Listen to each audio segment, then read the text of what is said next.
Se eu disser que o destino gastronômico mais quente do mundo agora, tipo o lugar exato que o rigoroso guia Michelin escolheu para desembarcar pela primeira vez em 125 anos de história, hoje, neste domingo, 26 de abril de 2026, é o mesmo país onde o jantar típico de uma terça-feira comum é só uma fatia de pão com queijo e um chá meio fraco, daria para acreditar nisso?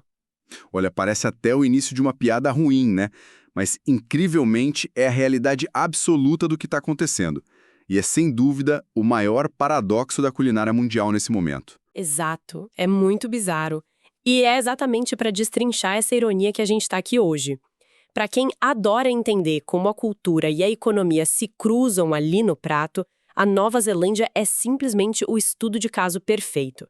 A gente está falando de um país do tamanho da Grã-Bretanha que por décadas a fio foi conhecido quase exclusivamente por aquelas paisagens cinematográficas, né? E, claro, por ter muito mais ovelha do que gente. As famosas ovelhas. Mas só que agora, a gastronomia se tornou o atrativo número 1 para mais de 85% de quem visita o país. O turismo focado nisso já movimenta algo na casa dos 10 bilhões de dólares. Então, a nossa missão nesse mergulho de hoje é entender a engrenagem por trás disso. E para fazer isso, a gente trouxe uma pilha de materiais bem interessantes. Sim, a gente mergulhou em trechos do portal oficial 100% Pure New Zealand, que detalha bem os pratos típicos e as regiões. Lemos um artigo cultural riquíssimo chamado Sabores da Nova Zelândia, focado nas raízes históricas, e cruzamos tudo isso com relatórios corporativos de turismo bem densos que detalham o comportamento econômico dos visitantes. Dados bem reveladores sobre como o dinheiro flui por lá. Exatamente. A gente quer entender como ingredientes puros e influências globais criam uma identidade tão forte que força a maior e mais tradicional instituição da alta gastronomia a cruzar o mundo, sabe? Ok, então vamos desvendar isso. Como é que a geografia e a história lá atrás prepararam o terreno para essa, digamos, revolução Michelin? Bom, a resposta curta e direta é pelo isolamento extremo. Mas a resposta longa, que é muito mais fascinante, exige que a gente entenda a mecânica da sobrevivência num lugar tão distante de tudo. A Nova Zelândia é literalmente uma ilha no fim do mundo. É super isolada mesmo. Historicamente, a culinária lá não nasceu em cozinhas de palácios, sabe, com os chefes tentando impressionar reis. Não tinha nada disso. Ela foi fundamentada puramente no que a terra e o mar podiam oferecer de forma abundante para quem só precisava sobreviver. Então o foco era laticínios, muitas frutas, frutos do mar e caça. A regra ali era puramente a subsistência. Entendi. E essa regra muda completamente quando começam a chegar aquelas ondas de imigração nos últimos 150 anos, certo? Porque tivemos os britânicos, os chineses e mais tarde os europeus que estavam fugindo do nazismo lá na década de 40. Exatamente, uma mistura enorme. E o que mais me impressiona, lendo a pesquisa que a gente reuniu, não é só a bagagem cultural e as receitas que essa galera trouxe, mas sim como eles literalmente alteraram a geografia física do lugar para poder comer. Eu fiquei em choque com isso. O impacto no solo foi brutal. Os emigrantes ingleses e escoceses, principalmente, eles olharam para aquelas florestas nativas, super densas, e pensaram, bom, precisamos recriar os campos limpos da Grã-Bretanha aqui. Nossa, e saíram derrubando tudo. Eles literalmente desmataram áreas colossais para criar pastos abertos. O grande objetivo deles era a pecuária extensiva, e o resultado dessa alteração radical, a Nova Zelândia se transformou simplesmente no maior exportador ovino do planeta. Para quem está ouvindo ter uma ideia da escala absurda disso, a gente está falando de um rebanho constante na casa de 38 milhões de cabeças de ovelhas. Gente, é um número assustador. 38 milhões. Pensando bem, é como se o país fosse uma enorme tela em branco agrícola, sabe? E cada onda de imigração que chegou foi pegando um pincel diferente. Os escoceses trouxeram as ovelhas e limparam o terreno ali no passado. A influência asiática veio depois trazendo novas técnicas de preparo. E essa terra foi sendo pintada por todas essas culturas. Mas a tela em si, o solo puro, a água limpa, continuou sendo o elemento principal da obra. Se conectarmos isso ao cenário geral, essa transformação radical e a dependência absoluta da produção local foram exatamente o que garantiu a pureza que atrai o Michelin hoje em dia. Pensa na logística da coisa. Quando um país está tão isolado geograficamente, se ele quiser exportar qualquer coisa para a Europa ou para a Ásia, e ainda fazer valer o custo absurdo daquele frete internacional, o produto não pode ser só bom. Não, tem que ser espetacular. Tem que ser impecável. A matéria-prima precisa ser tão excepcional que alguém do outro lado do mundo aceite pegar uma pequena fortuna por ela. Então é essa pureza intocável da grama, da água da chuva, dos pastos, que os inspetores do Guia Michelin vieram buscar. Não são técnicas espaciais ou moleculares de cozinha, é a qualidade genética e ambiental bruta do que cresce lá. O que, curiosamente, nos leva de volta àquele paradoxo do início, que é de dar um nó na cabeça de qualquer um. A gente olha para os relatórios de comportamento cotidiano deles e o contraste entre o que é exportado ou servido para os turistas e o que o cidadão comum come no dia a dia é gritante. A rotina deles é incrivelmente espartana, sabe? É muito básica, muito focada na praticidade. Sim, o café da manhã deles é super utilitário, acontece lá pelas 7h30, 8 da manhã, e é tipo um muesli com leite, um pão de forma integral com alguma geleia, e um café, um chá bem fraquinho. O objetivo ali não é ter prazer gastronômico logo cedo, é ter caloria no corpo para aguentar o tranco até a hora do almoço. Exato. É um reflexo muito claro de uma cultura com raízes altamente rurais e pragmáticas, como a gente falou. A comida para o neozelandês médio durante a semana é só combustível. E o almoço segue a mesmíssima lógica. Um sanduíche de queijo básico ou então as sobras do jantar do dia anterior esquentadas rapidinho. O jantar, que costuma ser um pouquinho mais robusto, geralmente um prato único, tipo um grelhado de carne ou um cozido, e finalizam com uma fruta ou um sorvete. Então, a grande pergunta que eu faço é: como a gente explica essa matemática? Se a dieta de uma terça-feira comum é baseada em sanduíche de queijo, como é que o turismo gastronômico gerou 9,9 bilhões de dólares lá nos dados consolidados de 2023? Como isso atrai multidões dos Estados Unidos, do Reino Unido, da Alemanha e ainda sustenta a meta gigantesca do governo de dobrar as exportações até 2028? O que é fascinante aqui é que o conceito de luxo moderno mudou de definição globalmente. E a Nova Zelândia entendeu isso perfeitamente. O grande segredo, o imã de bilhões de dólares, não está na complexidade ou na afetação das receitas. Está na matéria-prima em estado bruto. Os Maori, que são o povo indígena local de lá, eles têm um termo maravilhoso e super abrangente chamado kaimoana. Kaimoana.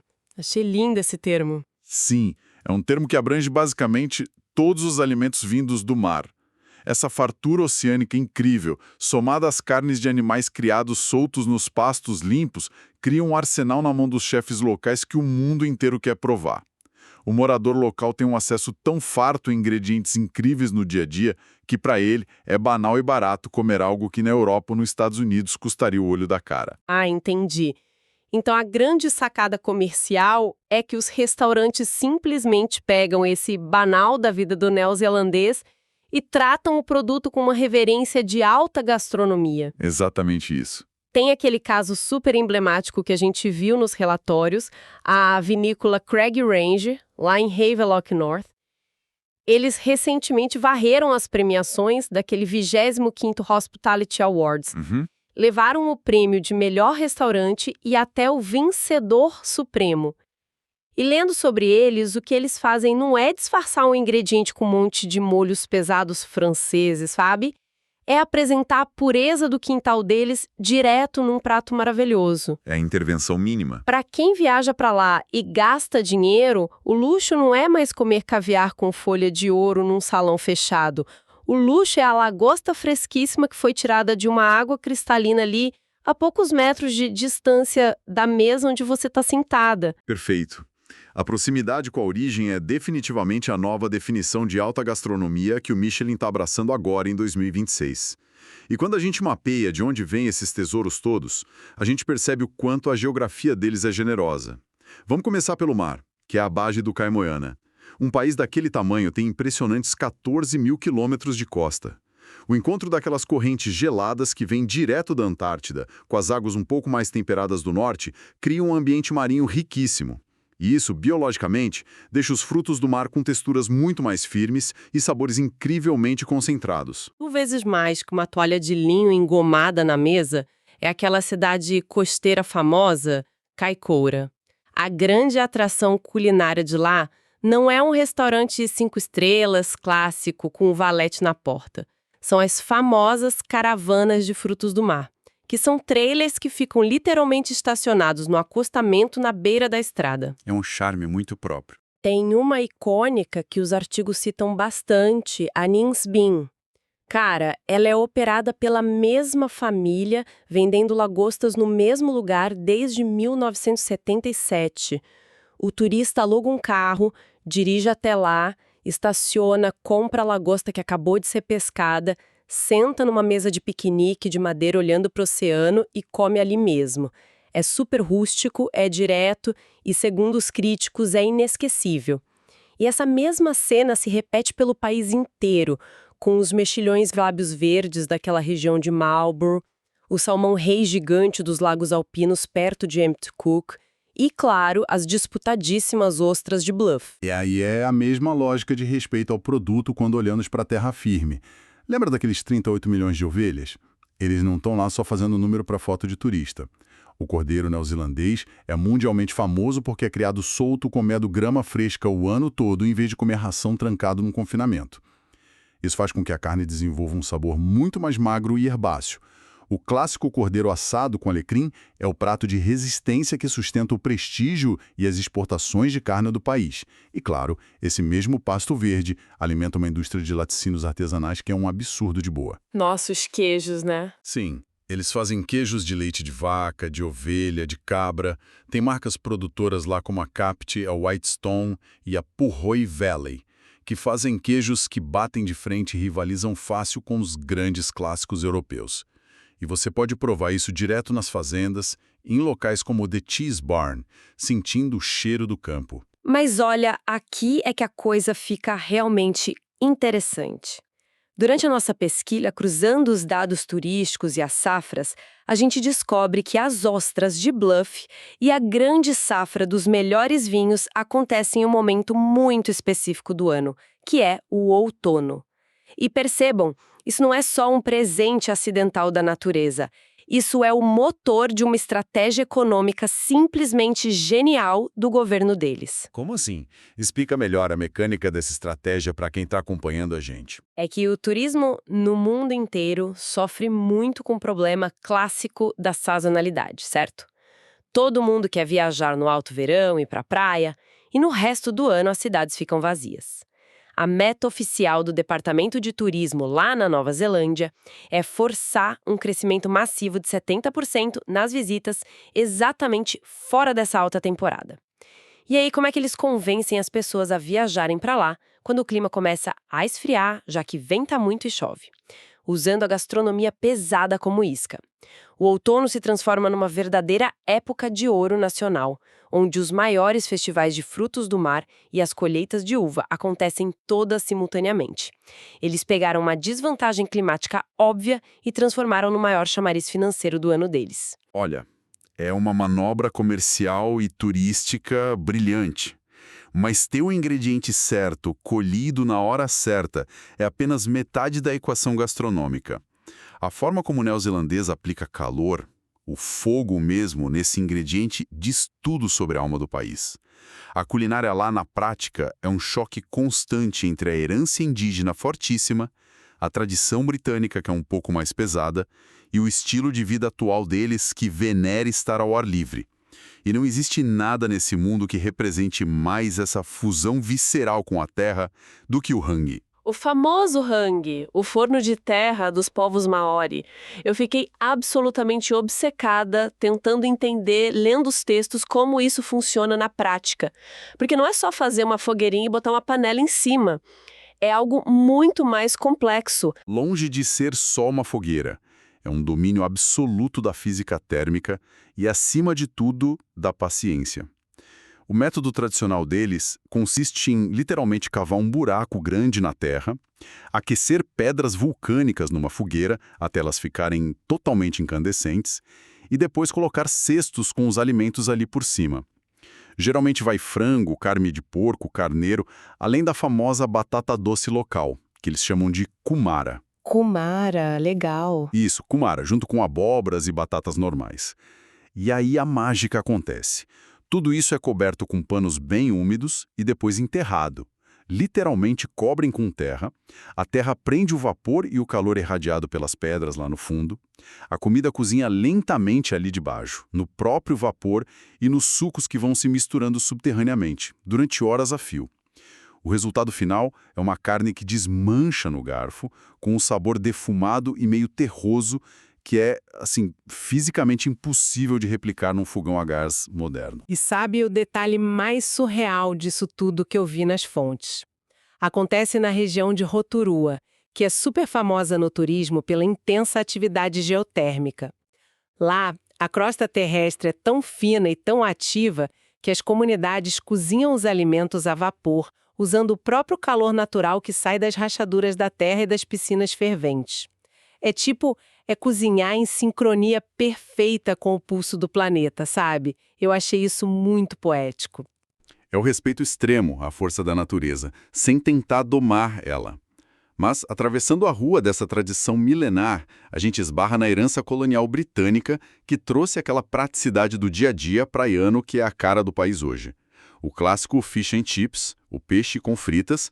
A mecânica de embrulhar o peixe frito naquele papel pardo rústico não é só para ficar esteticamente bonitinho, sabe? Tem uma função. Tem. O papel absorve ativamente o excesso de gordura, mantendo a massa do peixe super crocante.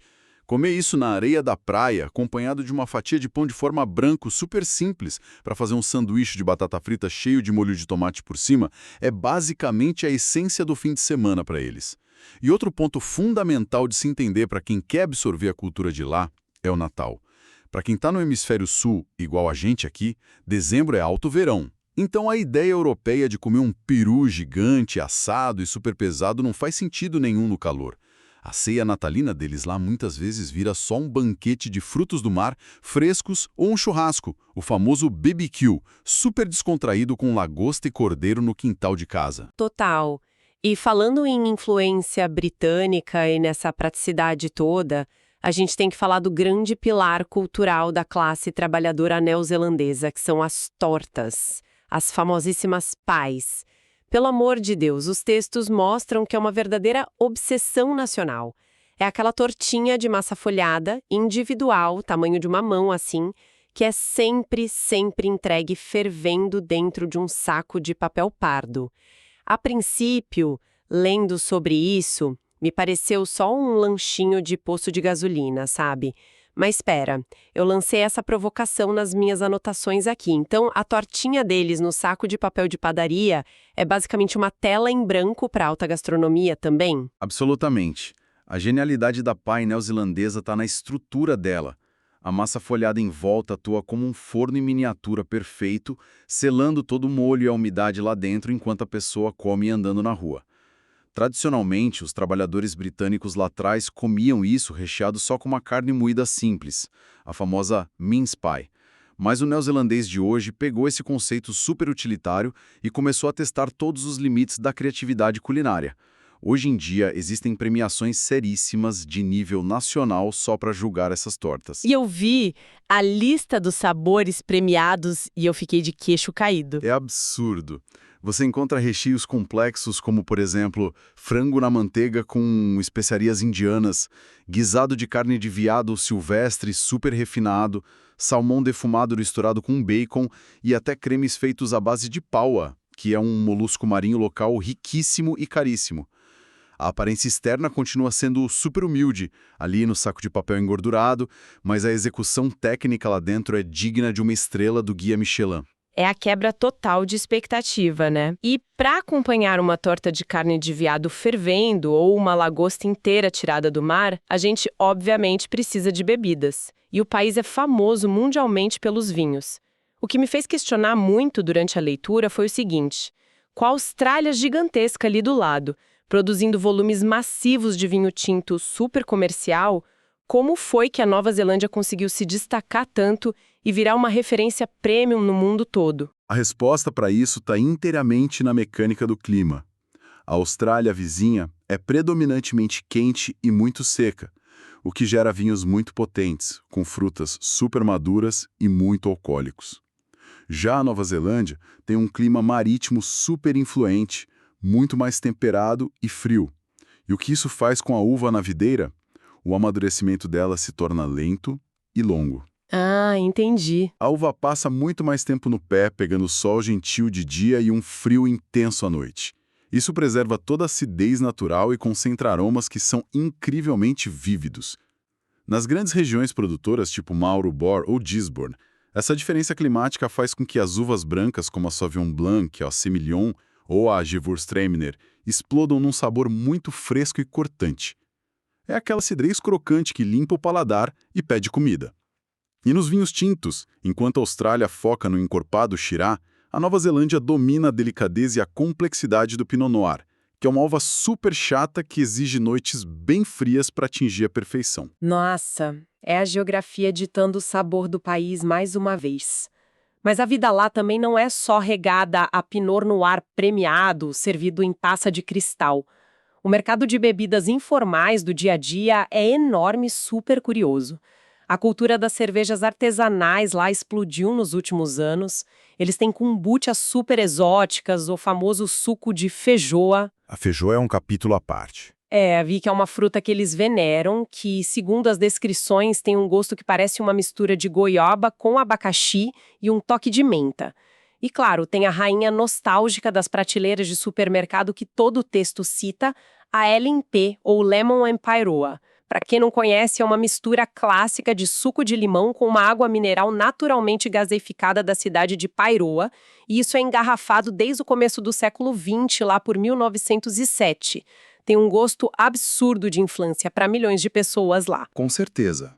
E por falar em frutas emblemáticas, em infância e em identidade nacional, a gente precisa tocar no assunto mais confuso e icônico de toda a doçaria local deles, o kiwi. Ah, a crise de identidade nacional em forma de fruta. A história por trás disso é maravilhosa e eu dei muita risada lendo. Porque, acreditem, o kiwi não é nativo da Nova Zelândia. A origem real da fruta é asiática, e lá no passado ela costumava ser chamada pelos locais de groselha chinesa. Só que o solo e o clima neozelandês se provaram simplesmente perfeitos para o cultivo dessa groselha. A produção lá explodiu com tanta qualidade, ela ficava com tanta vitamina C e tão doce que a fruta virou um gigante de exportação. E com o tempo, num golpe de mestre de marketing e identificação cultural, a fruta acabou sendo rebatizada com o mesmo nome do pequeno pássaro que é o grande símbolo oficial do país, o pássaro kiwi. E isso causa uma confusão enorme hoje em dia, né? Demais. As pessoas de fora vivem confundindo num papo se a palavra kiwi está se referindo à pessoa que nasce lá, ao pássaro ameaçado de extinção ou à fruta de casca peluda no supermercado. Mas o fato é que essa frutinha verde brilhante virou a coroa oficial da sobremesa mais intocável e sagrada da cultura deles. É a famosíssima pavlova. A engenharia por trás dessa sobremesa é linda demais, porque ela brinca com os extremos das texturas. O doce é basicamente uma base gigantesca de suspiro assado muito, muito lentamente. E o grande truque de chefe ali é deixar a crosta de fora muito crocante, quase quebradiça, enquanto o interior precisa se manter macio, espesso e elástico como um marshmallow recém-feito. Só de falar já dá água na boca. Pois é, e aí por cima dessa estrutura vai uma montanha de chantilly batido fresco, mas sem muito açúcar. E para cortar toda a gordura pesada desse creme e o doce do suspiro, eles usam justamente a acidez perfeita dos kiwis frescos fatiados e de algumas outras frutas vermelhas. Sem discussão, a sobremesa oficial de quase toda a mesa de Natal no país. Mas quem tem um dente para doces ou viaja para lá no inverno não sofre por falta de opções. Lendo a cultura de supermercado deles, eles têm maravilhas informais para o dia a dia. Tem o sorvete de Rocky Poke, que é basicamente uma base super cremosa de baunilha, entremeada com pedacinhos de favo de mel mega crocantes, que vão derretendo e estalando na boca. A confeitaria industrial e de conveniência também é um ponto fortíssimo. Os chocolates deliciosos da marca Whittakers que todo turista traz na mala, aquelas bolachas gigantes da Cook Time e vários doces nostálgicos com nomes fantásticos, tipo as balinhas Pineapple Lumps e os Jaffas. Então, depois dessa avalanche de informações de vinhos, de tortas, de frutos do mar, a grande pergunta que fica é o que tudo isso significa num contexto global. Quando a gente coloca no mesmo caldeirão essas frutas que mudaram de nome, os fornos subterrâneos vulcânicos e os vinhos brancos de acidez perfeita, como é que toda essa mistura maluca e orgânica define de verdade a identidade de Aotearoa, que é o belíssimo nome maori do país? Olha, se a gente sintetizar tudo isso, significa que a Nova Zelândia operou a maior e mais bem-sucedida alquimia cultural e econômica moderna. Pensa bem em toda a trajetória que a gente discutiu hoje. Eles começaram como uma nação isolada, agrária e distante, onde a ordem principal do dia era simplesmente exportar commodities básicas, tipo carne e lã, para poder sobreviver economicamente. Mas em vez de tentar inventar uma gastronomia superprocessada, cheia de artifícios para atrair turista, eles fizeram exatamente o caminho inverso. Eles apostaram todas as fichas na integridade absoluta da terra e do mar que eles tinham à disposição, somaram a sabedoria ancestral maori que tem essa conexão profunda e espiritual com a natureza, pegaram a praticidade resistente da imigração britânica para embalar isso tudo e deram aquele toque super refinado das novas direções asiáticas e europeias que chegaram depois. O resultado prático disso é um ecossistema econômico incrivelmente orgânico e lucrativo. O guia Michelin, tão famoso por ignorar lugares fora do eixo, não pousou lá agora, em pleno 2026, porque eles começaram a fazer esferificações num laboratório ou porque abriram os restaurantes ostentosos com lustres de cristal. Não. O Michelin se rendeu porque a alta cúpula da gastronomia percebeu que a verdadeira alta gastronomia do futuro é o aperfeiçoamento respeitoso da natureza. E isso é algo que eles fazem lá muito melhor do que qualquer outra pessoa no planeta. É de arrepiar quando a gente junta todas as peças e vê a imagem completa. É, de arrepiar quando a gente junta todas as peças e vê a imagem completa. Sem dúvida. Mas sabe, tudo isso que a gente levantou aqui hoje, isso levanta uma questão importante, algo que quem está acompanhando as notícias e os números econômicos precisa se perguntar seriamente agora. Com essa chegada oficial e chancelada das estrelas e o foco colossal que o mercado de turismo de luxo internacional está mirando nos pastos e nas costas litorâneas do país, o que acontece daqui para frente com a alma humilde e cotidiana dessa cultura alimentar? Será que aquela modesta caravana familiar da Ninsbin, que vem de lagostas ali na beira da rodovia rústica de Kaikoura desde a década de 70, vai conseguir aguentar a pressão imobiliária gigantesca que vem junto com esse turismo premium? Será que a tradicional e super barata torta de carne moída, servida fervendo naquele saco de papel de posto de gasolina, vai sobreviver intacta à intensa gourmetização e a forte pressão de investidores estrangeiros que já estão querendo transformar tudo em boutiques exclusivas nessa próxima década? A gente começou essa nossa conversa hoje imaginando, como a maioria das pessoas faz, que as identidades dos países para o turismo são apenas aqueles cartões postais de montanhas com neve ou monumentos famosos. E o que a gente descobriu hoje, mergulhando nesses materiais, é que existe uma revolução silenciosa, orgânica e multibilionária que já aconteceu lá nos pastos, nos lagos e nos litorais, forçando o mundo inteiro e os maiores críticos a prestarem atenção no valor da extrema simplicidade. A grande e cruel ironia que fica no ar, como você bem pontuou, é se esse reconhecimento máximo, essas sonhadas estrelas, é exatamente o que vai ameaçar ou destruir a pureza de tudo isso a longo prazo. Bom, tem sido uma descoberta maravilhosa destrinchar esse assunto gigantesco e cheio de camadas. A gente deixa um brinde virtual com uma bela taça de Sauvignon Blanc fresquinho, ou quem sabe com um chá bem fraco, numa manhã nublada, e nos vemos na nossa próxima exploração. Até lá!